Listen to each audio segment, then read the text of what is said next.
और मेरे बाबा के भक्तों, आप लोग कैसे हैं? उम्मीद करती हूँ बढ़िया होंगे, फर्स्ट क्लास होंगे और भगवान को याद कर रहे होंगे।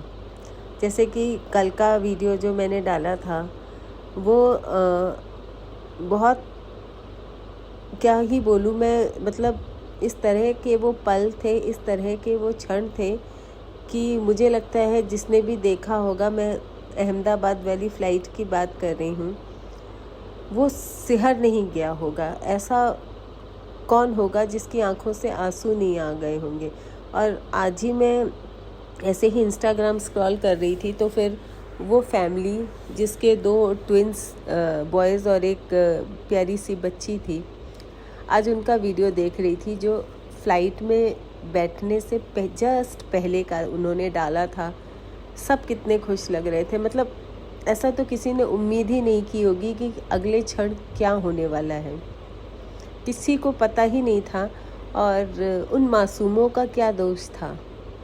तो भाई देखिए, भगवान की महिमा क्या होती है, वो क्या लीला करते हैं और क्यों करते हैं कि कोई भी नहीं जान सकता, है ना। हम सिर्फ अटकलें लगा सकते हैं कि वो उसके पूर्व जन्म का कर्म है या वो इसके इस जन्म के पाप है, मतलब जो भी रीज़न आप दो।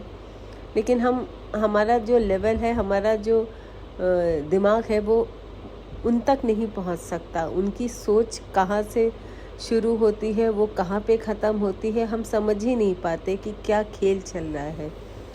इस घटना को देखने के बाद तो यही लगा कि हम सिर्फ एक कठपुतली मात्र हैं जो यहाँ सिर्फ एक रोल प्ले कर रहे हैं, है ना। हमें खुद नहीं पता कि हमारी डोर कब खिंच जाएगी। होता है ना कि कठपुतली को डोर से बांधे रहते हैं और एक होता है जो उसको ऑपरेट करता है, जो उसको चलाता है उसके थ्रेड से। तो और जैसा जैसा वो चलाता है वैसी वैसी वो कठपुतली जो होती है वो एक्ट करती है। तो ऐसा लगा कि जैसे हम सिर्फ एक कठपुतली हैं और डोर हमारी कहीं और है।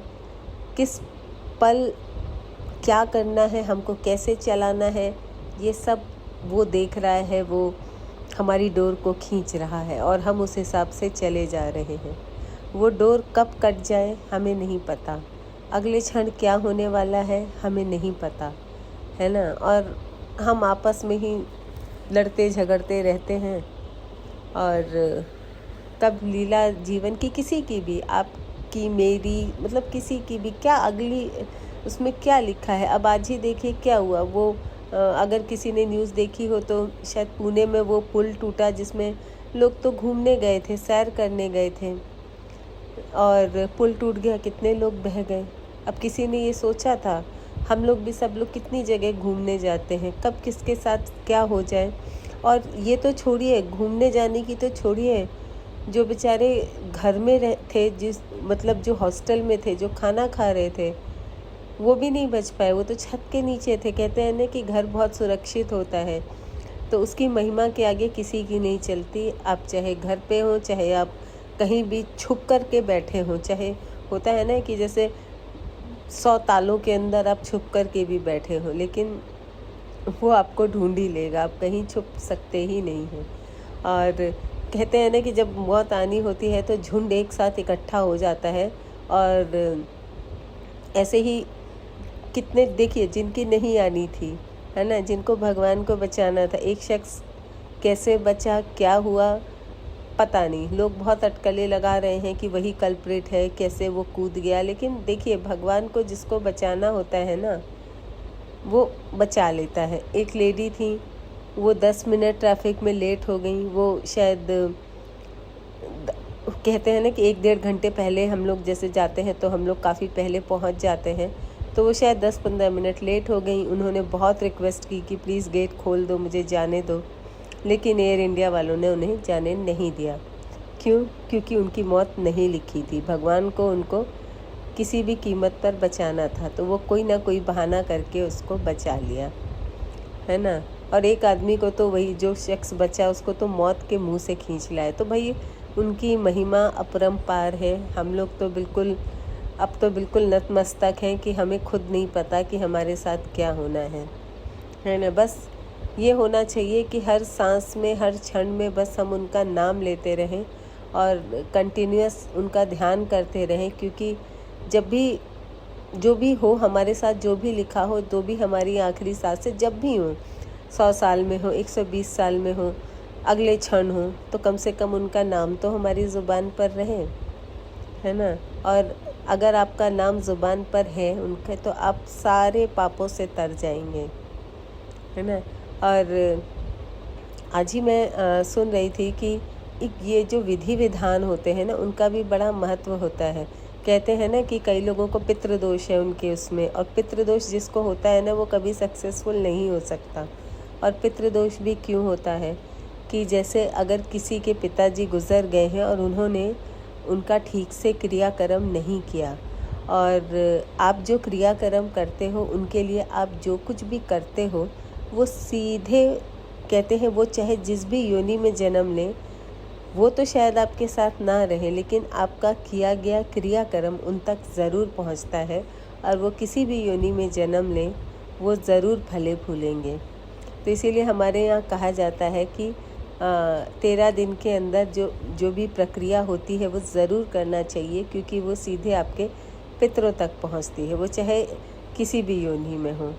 तो इन सब विधि विधानों का भी बड़ा महत्व है, पर अभी क्या करें, आजकल के लोग मानने को तैयार नहीं होते। वो सोचते हैं अरे ये सब तो ढकोसला है, और कई ऐसे गुरु भी मिल गए हैं उनको जो तरह तरह की बातें करके उनको बहलाते फुसलाते रहते हैं। भाई देखिए, इतने बड़े बड़े शास्त्र लिखे गए हैं, इतने बड़े बड़े लोगों ने लिखे हैं, उनको झुठलाया नहीं जा सकता।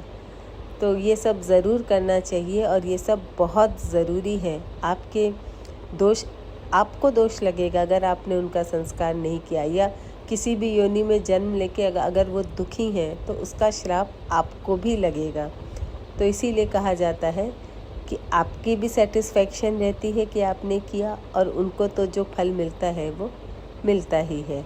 तो शास्त्रों के विरुद्ध ना जाएं, है ना, शास्त्रों के अनुकूल आचरण करें, उसके विरुद्ध आचरण ना करें। तो इसलिए मेरे दोस्तों, सबसे प्रेम करो, सबको गले लगाओ, जितने भी बैर हैं सब भूल जाओ, है ना। सबसे प्यार करो, निंदा मत करो, क्योंकि रामायण में कहा गया है कि निंदा जो है वो इंसान का सबसे बड़ा शत्रु है, और सबसे ज़्यादा जो पाप है वो निंदा करने से ही होता है। तो कोशिश करिए, हम इंसान हैं, हमसे हो जाती हैं गलतियां, हम मानते हैं, हमसे भी होती हैं, मुझसे भी होती हैं, आपसे भी होती हैं। और निंदा तो मुझे लगता है कि कोई ऐसा दिन नहीं होगा कि हम ना करें किसी की, करते ही हैं, लेकिन थोड़ा अंकुश अगर लगाएंगे धीरे धीरे करके तो इस चीज़ में ज़रूर फ़ायदा होगा। ठीक है, थोड़ा थोड़ा कम करिए। अगर आप दिमाग में जब भी आप किसी की निंदा कर रहे हैं एक बार सोच लेंगे कि ये मैं गलत कर रहा हूँ, तो शायद धीरे धीरे करके वो छूट जाएगी। और ये चीज़ छूट गई तो आप समझिए आप एक बहुत बड़े पुण्य के करीब जा रहे हैं, क्योंकि निंदा करना इंसान का सबसे बड़ा शत्रु है। और सबसे प्रेम करिए, रहीमन धागा प्रेम का मत तोड़ो चटकाए, टूटे से फिर ना जुड़े, जुड़े गांठ पड़ जाए। एक बार प्रेम का धागा टूटा ना तो उसको आप कितना भी पिरोगे, अगर प्रेम की माला टूटी, कितना भी पिरोगे उसमें गांठ पड़ ही जाएगी। तो कोशिश करिए कि वो धागा टूटे ही ना, है ना। सारा परिवार एकजुट होकर के रहें, और अगर परिवार एकजुट है ना तो दुनिया की कोई ताकत आपको हरा नहीं सकती। लेकिन प्रॉब्लम क्या है, आजकल परिवार साथ में रहते ही नहीं हैं, परिवार में ही आपसी कलह कलेश होता है। इतना तो बाहर वालों से कलह कलेश नहीं होता जितने आपस में हम परिवार वालों में कलह कलेश होता है। भाई भाई में विवाद होता है, पिता पुत्र में विवाद होता है ना, भाई बहन में भी विवाद होता है। तो और ये जलन देखिए, दूसरों की तो छोड़िए कि अगर कोई बहुत ऊंचे उस पे है तो लोग जलते हैं, अपने में ही जलते हैं। अगर हमारे ही सगे भाई बहन हैं और कोई हमसे बहुत ज़्यादा ऊंचा है, बहुत ज़्यादा सुखी है, तो हम अपने में ही जलते हैं, है ना। खुशी नहीं होती। पहले परिवार होते थे, एक भाई की तरक्की हो रही है तो दूसरा भाई खुश होता है, लेकिन आजकल ऐसा नहीं है। एक भाई की तरक्की हो रही है तो दूसरा भाई उससे जलने लगता है ना। और ये सब घर की कहानी है, किसी एक घर की कहानी नहीं है, है ना। आप खुद देखिएगा, सब घर घर की कहानी है। ननद और भाभी में कभी नहीं बनती, देवरानी जेठानी में कभी नहीं बनती, है ना। वो तो कह तो रही हूँ, जब एक खून में नहीं बनती तो वो लोग तो फिर भी बाहर से आई हैं। और कई लोग इतने अच्छे होते हैं कि आकर के सारे परिवारों को जोड़ देते हैं अगर कोई कलह कलेश है परिवार में। लेकिन कई होते हैं, अच्छा खासा परिवार है, बसा हुआ है, उसको तोड़ देते हैं। तो दोनों में बहुत फ़र्क है। आजकल जोड़ने वाले कम मिलते हैं और तोड़ने वाले बहुत मिलते हैं। घर में बाहर कहीं भी देखिए, तोड़ने वाले आपको बहुत मिलेंगे। परिवार तोड़ना हो, दिल तोड़ना हो, है ना, और बहुत सारी चीज़ें हैं। तोड़ने वाले आपको हर क्षेत्र में किसी न किसी तरह से वो तोड़ेंगे ही आपको। लेकिन आप में ये हिम्मत होनी चाहिए कि आप टूटे ना किसी भी विवाद से, किसी भी परिस्थिति में, है ना। और अगर कोशिश करके परिवार को एकजुट करके रखें। आई नो आजकल बहुत डिफ़िकल्ट है, लेकिन अगर आपका परिवार एकजुट है तो आपको देखिएगा, आपको मतलब अगर आपके परिवार में कोई संकट भी है ना, तो वो चुटकियों में और बड़े आराम से कट जाता है, क्योंकि आपका परिवार आपके साथ है। तो इसलिए सब संबंध बना के रखिए, मित्रों से संबंध बनाइए। और हाँ, एक चीज़ जो मैंने आपको बहुत पहले भी वीडियो में बताई थी कि हमारी आदत है ना, हम कि हर चीज़ अपनी हम लोगों से शेयर करते हैं। कभी भी अपनी कोई भी पर्सनल चीज़, मैं कह रही हूँ, आजकल वो मित्र मिलते ही नहीं हैं। जैसे हम देखते थे ना कि मित्र होते थे, अब तो यही कहना पड़ेगा कि मित्र होते थे, आजकल मित्र नहीं होते हैं। पहले कितने मित्रों से हम अपने दुख दर्द बांट लेते थे, लेकिन आजकल वो परिस्थिति नहीं है। आजकल मित्र बाद में जा कर के उसी चीज़ का फ़ायदा उठाते हैं। तो अपनी कोई भी पर्सनल चीज़ें जो हैं वो अपने परिवार तक ही सीमित रखिए और कोशिश करिए वो आपकी बातें बाहर ना जाएं, क्योंकि आपका ही मजाक बन करके रह जाएगा। ये बात गांठ बांध लीजिए कि कोई भी घर का सदस्य अपने घर की पर्सनल चीज़ें कभी किसी से ना शेयर करें, है ना। और ना ही आपके अपने मतलब बहुत जो क्लोज़ नियर एंड डियर हैं उनसे आज चलिए ठीक है, अगर आपके बहुत विश्वास पात्र हैं तो ही चीज़ें शेयर करें। क्योंकि कभी एक था ना कहावत कि घर का भेदी लंका ढाए, है ना। अब विभीषण जी देखिए, विभीषण जी बहुत बड़े राम भक्त थे, ये बात तो हम सब जानते हैं। लेकिन रावण के पतन का कारण भी थे, ये भी हम जानते हैं, है ना। क्योंकि अगर विभीषण जी ने ये सारे भेद ना बताए होते, देखिए भगवान श्री राम जी को तो सब कुछ पता था, चाहे विभीषण जी बताते चाहे ना। लेकिन क्योंकि उन्होंने एक कैरेक्टर प्ले किया था, एक समाज को रिप्रेजेंट किया था, तो उसमें विभीषण का जो कैरेक्टर था वो तो आज तक लोग यही कहते हैं कि उन्होंने जो है घर का भेद बताया था। और रावण ने भी ये चीज़ कहा था कि तेरे जैसा भाई भगवान किसी को ना दे, है ना। तो चलिए, पर उन पर राम की कृपा थी क्योंकि वो राम के बहुत बड़े भक्त थे, पर भेद तो शेयर किया। इसीलिए देखिए विभीषण नाम, कैकेयी नाम आजकल मतलब आज तक किसी ने शायद रखा ही नहीं है, क्योंकि ये नाम कोई रखता ही नहीं है ना। ये मैं नहीं कह रही कि विभीषण जी खराब थे, विभीषण जी बहुत बड़े राम भक्त थे, लेकिन घर के भेदी थे, है ना। कैकेयी ने, जबकि कहीं कहीं प्रसंग है कि कैकेयी जी को राम ने खुद कहा था कि माँ तुमको ऐसा रोल प्ले करना है। और कैकेयी जी की महानता थी वो कि कैकेयी जी ने राम के कहने पर, राम जी के कहने पर ये कलंक अपने सर पर लिया, और आज तक कैकेयी नाम कोई नहीं रखता, है ना। कहीं पे ये प्रसंग है कि राम जी ने ही कैकेयी को कहा था कि माँ तुझे अपने सर पे ये कलंक लेना पड़ेगा, क्योंकि मुझे संसार का उद्धार करना है।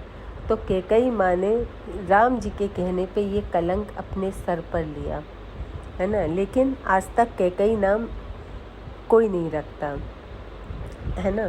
तो ये सब चीज़ें हैं कि बहुत सोच समझ करके जो है अपनी चीज़ें लोगों से शेयर करना चाहिए। देखिए मुझे खुद नहीं पता मैं क्या बोल रही हूँ, क्योंकि मैं लगातार बोल रही हूँ। मैंने ना कहीं लिखा है, बाबा जी सामने है, मैं झूठ नहीं बोलूँगी, ना मैंने कहीं कुछ पढ़ा है। मैं एक्सटेम्पोर अपने मन से जो मेरे दिमाग में आ रहा है मैं आपके साथ शेयर कर रही हूँ, अपनी मतलब फीलिंग्स शेयर कर रही हूँ, जो भी मेरे मन में आ रहा है और जो मैं सोच पा रही हूँ, है ना। क्योंकि मैं देख के कहीं से वो करके अपनी फीलिंग फिर वो आती नहीं है। तो एक्सटेम्पोर में जो दिमाग में आ रहा है और जो मेरा मन कह रहा है, मैं आपके साथ बोल रही हूँ। और आई होप कि आप लोगों को मेरी बातें पसंद आती हूँ, तो मुझे ज़रूर मोटिवेट कीजिएगा। क्योंकि होता है ना कि बड़ी खुशी मिलती है कि हाँ, किसी को तो चलिए मेरी बातें पसंद आ रही हैं। और जैसा कि है कि किसी एक शख्स को भी, किसी का भी अगर जीवन में थोड़े परिवर्तन आए तो बहुत खुशी होगी जान करके।